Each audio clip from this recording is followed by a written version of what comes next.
નમસ્કાર, હું છું આપણી સાથે કિશન તિવારી. આપ જોઈ રહ્યા છો ઇન્ડિયા ન્યૂઝ ગુજરાતનો ખાસ કાર્યક્રમ આપણો દેશ અને સમાચારોની શરૂઆત કરી આપણે રાજસ્થાનના ટોંકથી. તો લોકસભાના સ્પીકર ઓમ બિરલા આજે કોટાથી જયપુર જતા સમયે ટોંક રોકાયા હતા. ત્યારે ટોંકમાં નેશનલ હાઈવે નંબર 52 પર એક ખાનગી હોટેલમાં સ્પીકર ઓમ બિરલાનું ભાજપના ટોનક જિલ્લા અધ્યક્ષ ચંદ્રવીરસિંહ ચૌહાણના નેતૃત્વમાં ભવ્ય સ્વાગત કરવામાં આવ્યું હતું.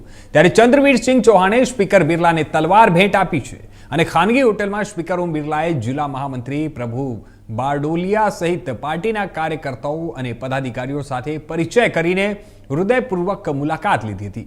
કાર્યકર્તાઓએ સ્પીકર ઓમ બિરલા સાથે સેલ્ફી પણ લીધી છે. ત્યારે લગભગ અડધો કલાક કાર્યકર્તાઓ અને પદાધિકારીઓ સાથે મુલાકાત બાદ સ્પીકર બિરલા રોડ માર્ગે જયપુર માટે રવાના થયા હતા. देखने को मिला किस तरीके का स्वागत अधिकार कार्यकर्ता? देखिए, हमारे देश के यशस्वी लोकसभा अध्यक्ष और भारतीय जनता पार्टी के जुझारू नेता ओम जी बिरला चूँकि ज़मीनी नेता हैं, उन्होंने युवा मोर्चा और छात्र राजनीति से लेकर के भारतीय जनता पार्टी के संघर्ष में काम करते हुए आज इस पद पर आसीन हुए हैं. ऐसे में वो कार्यकर्ताओं की भावनाओं का सम्मान करते हैं. उनको पता है कार्यकर्ता दिन रात मेहनत करके किस प्रकार से पार्टी की सेवा करता है. आज इसी क्रम में जब कोटा से आप जयपुर से दिल्ली का प्रवास पे बाई रोड पधारे थे, तो हमने कल उनसे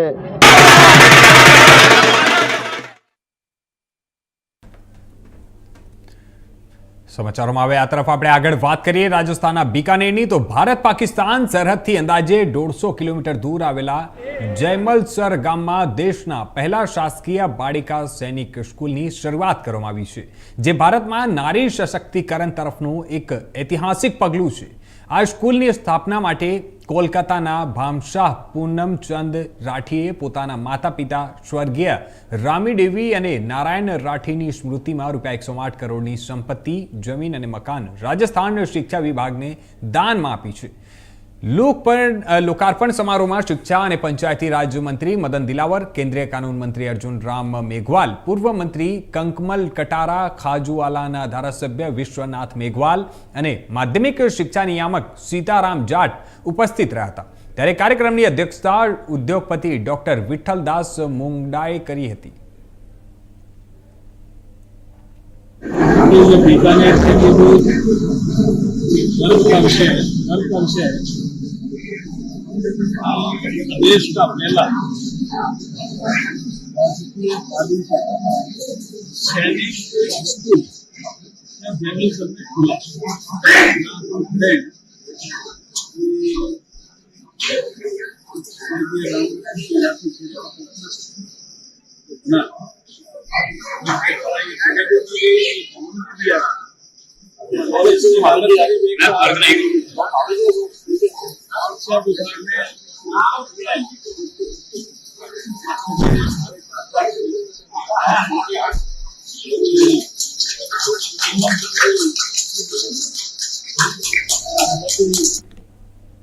તો હવે આગળ આ તરફ આપણે વાત કરીએ રાજસ્થાનના ખાટુ શ્યામજીની. તો ખાટુ શ્યામજીમાં આજે સવારે વરસાદ દરમિયાન ભક્તો સાથે દુકાનદારો દ્વારા ભારે મારામારી કરવામાં આવી અને તેનો વિડીયો જે છે તે સોશિયલ મીડિયા પર હાલ વાયરલ થયું છે. ત્યારે મામલાને લઈને ખાટુ શ્યામજી પોલીસે તાત્કાલિક કાર્યવાહી કરતા ભક્તો સાથે મારામારી કરનારા 4 દુકાનદારોને ધરપકડ કરી છે. માહિતી આપતા થાનાધિકારી પવન ચૌબે જણાવ્યું હતું કે આજે સવારે વરસાદ દરમિયાન શ્યામકુંડ તરફ જતી જે માર્ગ છે તેના પર વરસાદથી બચવા માટે મધ્યપ્રદેશથી આવેલા ભક્તો એક દુકાન પાસે ઊભા રહી ગયા હતા અને આ બાબતે દુકાનદારે ભક્તો સાથે ઝઘડો શરૂ કર્યો અને મામલો એટલો વધી ગયો કે દુકાનદારે પોતાના કર્મચારીઓ સાથે મળીને ભક્તો સાથે મારપીટ શરૂ કરી દીધી. ત્યારે ભક્તોમાં મહિલા ભક્તો પણ સામેલ હતી અને મામલો એટલો ગંભીર થયો કે બંને વચ્ચે લાઠી અને દંડા પણ ચાલવા લાગ્યા. ત્યારે ઘટના બાદ વિડીયો સોશિયલ મીડિયા પર વાયરલ થતા પોલીસે તાત્કાલિક કાર્યવાહી કરીને 4 દુકાનદારો અને દુકાનમાં કામ કરતા એક કર્મચારીને શાંતિ ભંગના આરોપમાં ધરપકડ કરી છે.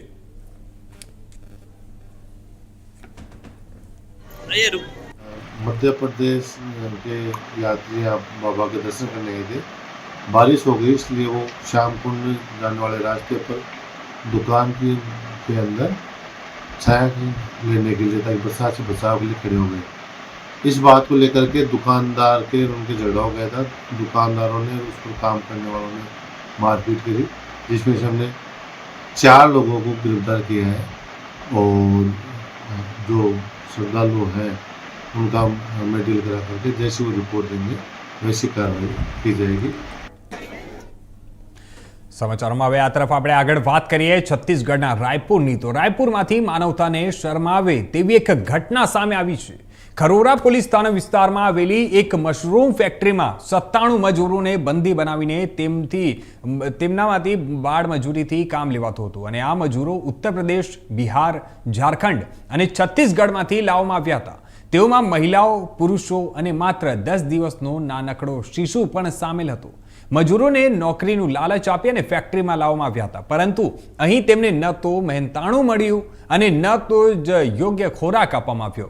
વિરોધ કરવા પર તેમની સાથે મારઝોડ પણ કરવામાં આવી હતી અને ત્યારે બાળકો સુધીને પણ બર્બરતાથી માર મારવામાં આવ્યો હતો અને એક મજૂરે જણાવ્યું કે માલિકે તેના પગની આંગળી પર બ્લેડ ફેરવી દીધી।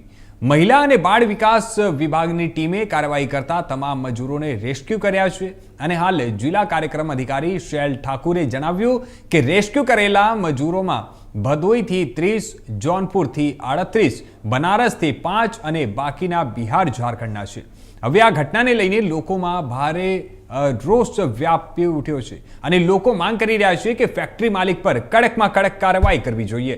ત્યારે ગૃહમંત્રી વિજય શર્માએ પણ કહ્યું છે કે દોષીઓને બક્ષવામાં નહીં આવે। आप लोग मशरूम कंपनी में पैक करने के लिए यहाँ आए थे, बोले थे। हमारा ठेकेदार जो चढ़ाया, भोला नाम है उसका, बोला कि चलो हमारे के यहाँ काम है, मशरूम पैक करो, बैठे बैठे 10,000 रुपया तुमको देंगे, खाना पीना कपड़ा लत्ता सब कुछ देंगे। तो हमने बोला ठीक है चलो। यहाँ आए साहब, कम से कम नहीं तो 24 घंटा काम करा रहे हैं, बैग ढोवा रहे हैं, 25 किलो 30 किलो। सुबह 2 बजे उठते हैं, सुबह 2 बजे, फिर 2 बज जाता है रात हम लोगों को उसको फाइनल करते करते। और खाना जब काम खाली होगा तभी खाना मिलेगा, टाइम से खाना नहीं मिलेगा। हाँ, मार तो साहब इतना था कि कुछ पूछो मत साहब, हालत खराब हो जाता था हमारे सबको खाली देख करके। एक आदमी मार खा जाता था, सबका हालत खराब हो जाता था। 2 बजे रात से ले आ जाता है, 12 बजे कराता है, कतो सबेर हो जाता है और जब आई झपाई लगा तो मार लिया जाता है। मारता पीटता भी है। हाँ, जब ना उठ पक मारी ही। कहाँ के रहने वाले हैं आप लोग? देखिए, ये लेबर की सूचना जो है ये अलग अलग राज्यों के लेबर हैं, जो मेरी पूछताछ में अभी तक जो सामने आया हुआ है। कोई जो है झारखंड का है, कोई यूपी का है, कोई बिहार का है, कोई मध्य प्रदेश का है। अलग अलग राज्यों से लोग हैं, इवन छत्तीसगढ़ के भी हमारे यहाँ के लोग इसमें हैं। कौन सी फैक्ट्री में काम कर रहे थे ये, या फिर कहाँ रखा गया था, इन्हें कौन लेके आया था? एक शिकायत पत्र प्राप्त हुआ था। उस शिकायत में इनके द्वारा बताया गया था कि इनके साथ जो है उनको भुगतान नहीं मिल रहा है और इनको बहुत लंबे समय से रखा गया है करके, वहाँ पे इनको पैसे नहीं मिल रहे हैं। तो उसके आधार पे हम लोगों ने कार्रवाई की है अपनी, और चूंकि बच्चों की भी जानकारी हमको वहाँ मिली थी कि वहाँ बच्चे भी हैं, तो हम बच्चों के आधार पे उसमें हम कार्रवाई करने के लिए हम वहाँ पे गए। प्रकरण की पूरी जानकारी लेना मुझे शेष है अभी, तो मैं एक बार पूरी जानकारी उसके लूँ, लेकिन जो कुछ भी है अमानवीय है, पूरी कठोरता से कार्रवाई होगी ही होगी, उसमें कोई संशय नहीं है, परंतु एक बार पूरी जानकारी और मैं लेता हूँ। राजा महाराजाओं के समय पर जिस तरीके से लोगों को बंधक बनाकर मजदूरी कराई जाती थी, इसी तरह का मामला जो है राजधानी रायपुर में भी इस वक्त सामने आया है, जहां पर खरोरा थाना क्षेत्र में एक मशरूम की फैक्ट्री पर अलग अलग राज्यों से लगभग 97 मजदूरों को लाया गया था। लेकिन जब वे मजदूरी मांगते थे तो उन्हें मारा जाता था, उन्हें पीटा जाता था और 24 घंटे तक लगातार 2 से 3 महीने तक जो है उनसे काम कराया जाता था। एक तरीके से उनको जो है वहां पर बंधक बनाकर रख लिया गया था। लेकिन जैसे तैसे वहां से कुछ लोग भागे और भागकर जो है राजधानी रायपुर के एसपी ऑफिस में पहुंचकर उसकी शिकायत की, जिसके बाद माल विकास टीम ने जो है वहां पर छापा मारा और सभी लोगों को वहां से रेस्क्यू किया। फिलहाल जो है उनका रेस्क्यू कर लिया गया है, लेकिन उन पर जिस तरीके से इन 3 महीनों में बीता है, जिस तरीके से उन्हें मारा गया है, जिस बर्बरता से उनसे काम कराया गया है, इस पर कड़ी से कड़ी कार्रवाई की जो मांग है वो तमाम लोग कर रहे हैं। गृह मंत्री ने भी इस पर साफ तौर पर कठोर कदम उठाने का आश्वासन तो दे दिया है, लेकिन दूसरी तरफ इस पर नैतिकता पर भी जो एक बड़ा सवाल है वो खड़ा होता है। आखिर इंसानियत कहाँ गई? आखिर लोगों में नैतिकता खत्म होती क्यों जा रही है कि इस तरीके से मासूम महिलाओं से उसमें मासूम बच्चे भी शामिल हैं जो नाबालिग हैं। यहाँ तक कि छोटे छोटे नवजात शिशु भी जो है इस ग्रुप में शामिल थे, जिसे इस तरीके से बर्बरता से कैद करके उनसे काम कराया जा रहा था। देखिए ये पूरी रिपोर्ट। તો હવે સમાચારોમાં આપણે આ તરફ આગળ વાત કરીએ મધ્યપ્રદેશના ગ્વાલિયરની। તો ગ્વાલિયર શહેરમાં લવ જહાદનો એક મામલો સામે આવ્યો છે, જ્યાં પહેલેથી જ વિવાહિત આરોપીએ પીડિતાની સતત 2 વર્ષ સુધી શારીરિક શોષણ કર્યું છે।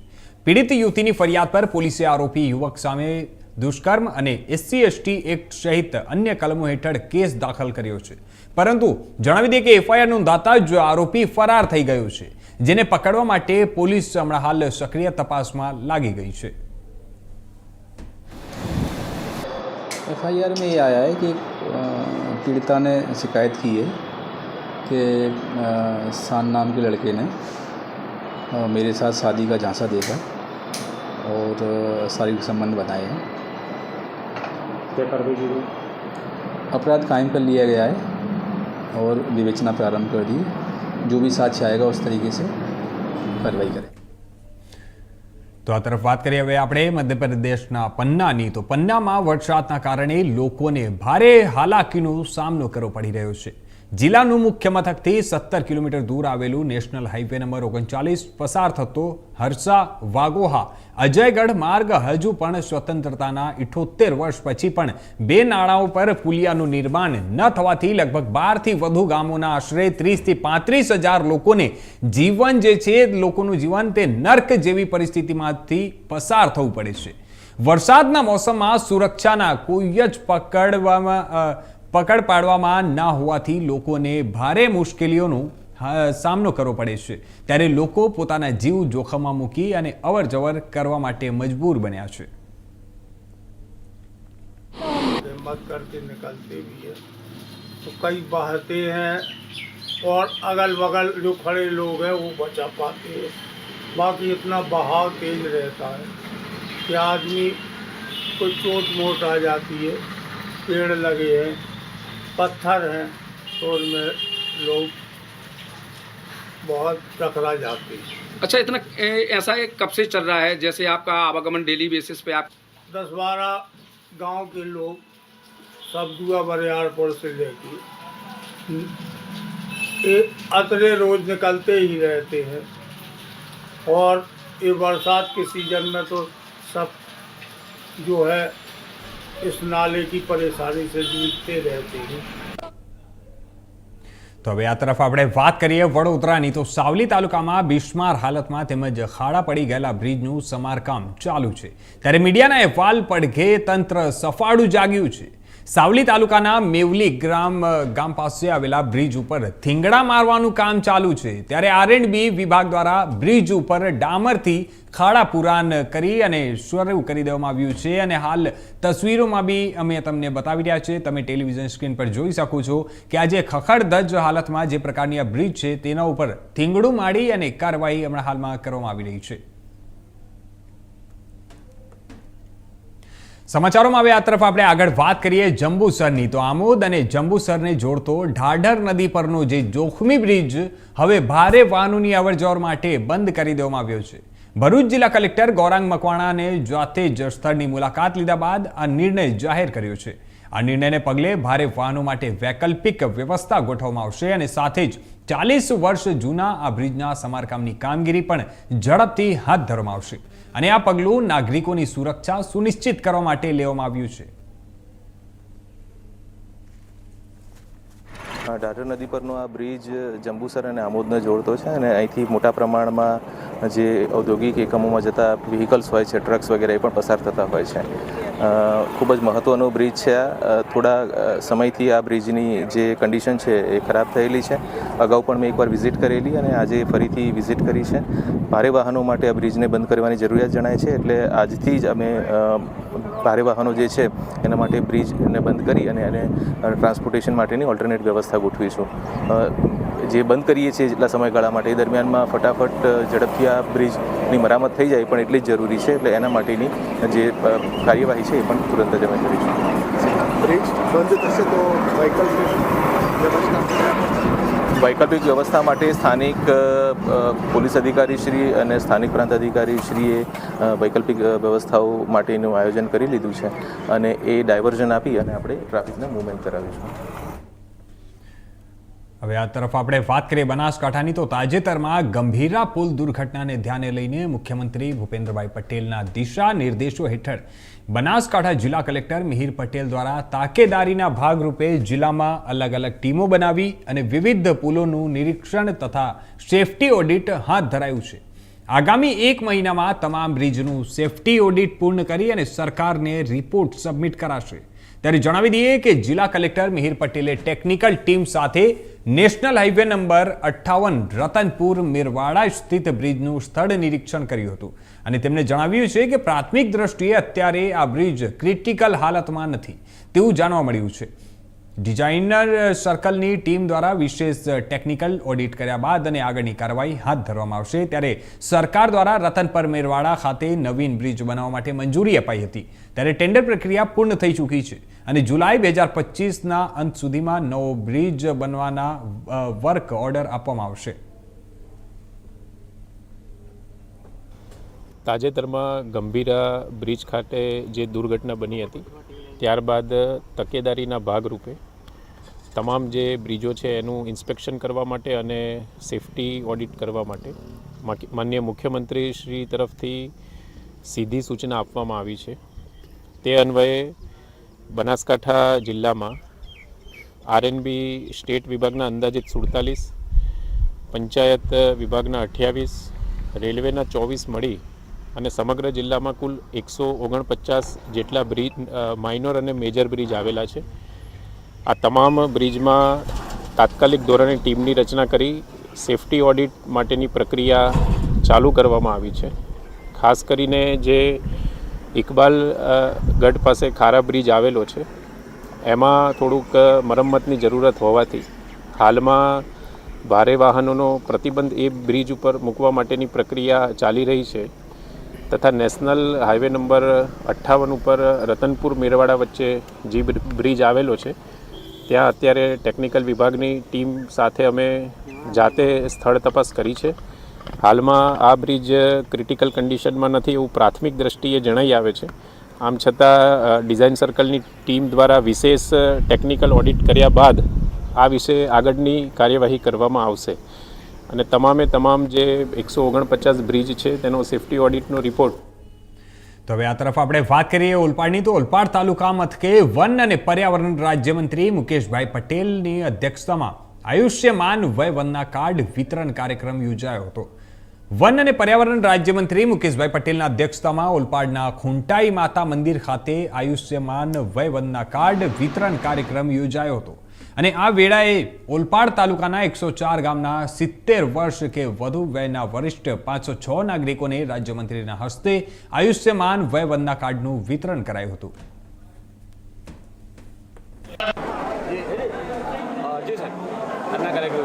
નમસ્કાર. આ વય વનના કાર્યક્રમની અંદર દેશના યશસ્વી વડાપ્રધાન નરેન્દ્રભાઈ મોદી સાહેબે 2024ની અંદર જાહેરાત કરી હતી. દેશની અંદર 70 વર્ષથી વધુ વયના લોકો માટે આ આયુષ્માનનો ભારત કાર્ડને આપવાની જાહેરાત કરી. ત્યારે આ કાર્ડની અંદર 70 વર્ષથી વધુ વયના કોઈ પણ જ્ઞાતિના કોઈ પણ લોકો હોય, સરકારી કર્મચારી કે કોઈ પણ લોકો હોય, એને નથી આવકના પુરાવાની જરૂર. ફક્ત ને ફક્ત એમને એમનો આધાર કાર્ડ અને ફોન. મધ્ય ગુજરાત અને સૌરાષ્ટ્રને જોડતો ગંભીરા બ્રિજ ધરાશાયી થવાની ઘટનામાં લગભગ 20 થી 21 જેટલા લોકો અકાળે મોતને ભેટ્યા હતા. ત્યારે રાજ્યમાં એવા કેટલાય બ્રિજ છે જે ખખડધજ હાલતમાં જોવા મળી રહ્યા છે. ત્યારે આવા બ્રિજોનું રિપેરિંગ અથવા નવીનીકરણ કરવું જરૂરી બન્યું છે.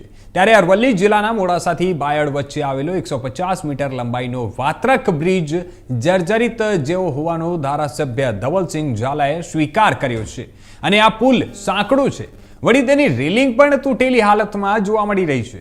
તો આ બ્રિજ પરથી હજારોની સંખ્યામાં ભારે વાહનો સહિત તમામ વાહનો અવરજવર કરતા હોય છે ત્યારે 70 વર્ષ પહેલા બનાવવામાં આવેલો આ વાત્રક બ્રિજ જર્જરિત જેવી હાલતમાં હોવાનું ધારાસભ્યે સ્વીકાર કર્યો છે અને આ બાબતે ધવલસિંહ ઝાલાએ સ્ટેટના અધિકારીઓને બ્રિજની તપાસ કરવા ગત વર્ષે ડિસેમ્બર માસમાં જાણ પણ કરી હતી ત્યારે ધારાસભ્યએ માંગ કરી છે કે બ્રિજની તપાસ કરવામાં આવે અને જરૂર જણાય તો બ્રિજનું રિપેરિંગ કે પછી આ બ્રિજની આજુબાજુમાં 2 નવા બ્રિજ બનાવવામાં આવે અને ત્યારે તંત્ર ધારાસભ્યની રજૂઆતને ગંભીરતાથી લઈ અને ગંભીરા બ્રિજ જેવી દુર્ઘટના બનતા રોકે છે કે કેમ તે જોવું રહ્યું. અને જે પ્રમાણે મારા મત વિસ્તારની વાત કરું તો હમણાં હાલમાં જ એક માલપુર તાલુકાનો વાત્રકની ઉપરનો જે બ્રિજ હતો, નદીની ઉપરનો બ્રિજ, એ બ્રિજને સમારકામ ચાલુ છે. સાથે જ વાત્રક હોસ્પિટલ બાયડથી જતા વાત્રક હોસ્પિટલની બાજુમાં 1955માં બનેલો બ્રિજ છે. મહીસાગર નદીના ગંભીરા બ્રિજ તૂટવાની ઘટના બાદ અરવલ્લી જિલ્લામાં પણ ઇન્ડિયા ન્યૂઝની ટીમ ગ્રાઉન્ડ ઝીરો પર ઉતરી. ત્યારે હાલ વાત્રક નદીના બ્રિજ ઉપર જોઈ શકો છો, બાયડ તાલુકામાં આવેલો વાત્રક નદીનો બ્રિજ છે જે હાલ તેની અત્યંત ગંભીર હાલત જોવા મળી રહી છે. જે પ્રમાણે હાલ બ્રિજની સાઈડ ઉપર રેલિંગો છે તે પણ તૂટેલી છે. ક્યાંક ને ક્યાંક બ્રિજ છે જે બ્રિજ સાંકડો હોવાને કારણે સાથે 2 સાધનો જઈ નથી શકતા. બ્રિજ ઉપર ખાડા પડી ચૂક્યા છે. ઘણી વખત બ્રિજ ઉપર જે છે હાલ વાહનો છે, ભારે વાહનો જતા હોય છે ત્યારે બ્રિજ છે તે જર્જરિત હાલમાં જોવા મળે છે. ત્યારે ઇન્ડિયાની ટીમ જ્યારે બહારના ધારાસભ્ય ધવલસિંહ ઝાલા પાસે પહોંચી ત્યારે ધવલસિંહ ઝાલા દ્વારા પણ આ બ્રિજને જર્જરિત હાલતમાં હોવાનું સ્વીકારવામાં આવ્યું હતું. ધારાસભ્ય દ્વારા 2024-22 મહિનામાં જિલ્લાના આરંભી અધિકારીને પણ આ બ્રિજ જર્જરિત હોવાનું જાણકારી આપવામાં આવે ત્યારે હાલ જે બ્રિજ છે તે જર્જરિત હાલતમાં જોવા મળી રહ્યો છે. ત્યારે તંત્ર ક્યારે જાગશે તે જોવું રહ્યું. Nirav Prajapati, India news, Bayad. ભાવનગર જિલ્લામાં સિહોર પંથકમાં ફરી વરસાદ શરૂ થયો છે ત્યારે જણાવી દઈએ કે સિહોર તાલુકાના વરલ બુઢણા ગામે સુપડાની ધારે ધોધમાર વરસાદ ખાબક્યો હતો ત્યારે સિહોર, ટાના, વરલ, થાણા, અગિયાણી, પીપરલા, લવરડા, બુઢણા સહિતના પંથકમાં ધોધમાર વરસાદ વરસ્યો હતો. જિલ્લામાં પંથકમાં ફરી મેઘરાજાની ધમાકેદાર એન્ટ્રી થઈ હતી અને ત્યારે સિહોર તાલુકાના વરલ ગામે વીજળીના કડાકા ભડાકા સાથે ધોધમાર વરસાદ શરૂ થયો હતો. ત્યારે ભાવનગર જિલ્લાના સિહોર તાલુકાના વરલ સહિત આજુબાજુના ગામોમાં ધોધમાર વરસાદથી ખેતરોના પાળા તૂટી ગયા છે. ત્યારે સતત પડી રહેલા વરસાદના કારણે ખેડૂતોની પાક નિષ્ફળ જવાની ચિંતા વધી રહી છે.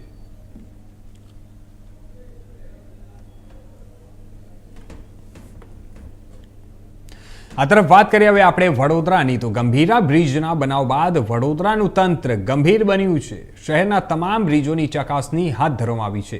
વડોદરા મ્યુનિસિપલ કમિશનર દ્વારા વડોદરા શહેરના અલગ અલગ બ્રિજની ચકાસણી કરવામાં આવી રહી છે. ત્યારે જણાવી દઈએ કે મ્યુનિસિપલ કમિશનર અરુણ મહેશ બાબુ દ્વારા બ્રિજની ચકાસણી હાથ ધરવામાં આવી છે અને બ્રિજની પેરામીટર્સની ચકાસણી કર્યા બાદ રિપોર્ટ સોંપવામાં આવશે.